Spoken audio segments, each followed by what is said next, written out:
Hey folks, today we have a 2003 Nissan 350Z in to show you how we do a headlight restoration. So let's get straight into it.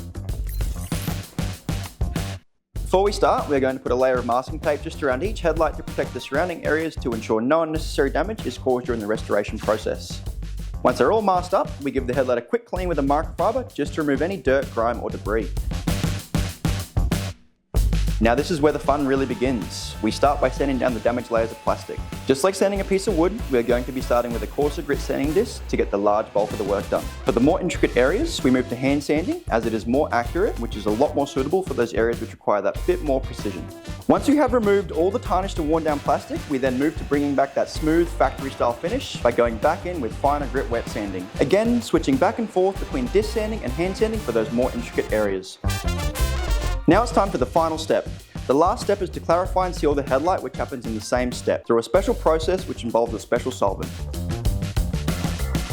After that's all complete, your headlights are as good as new and ready for the road.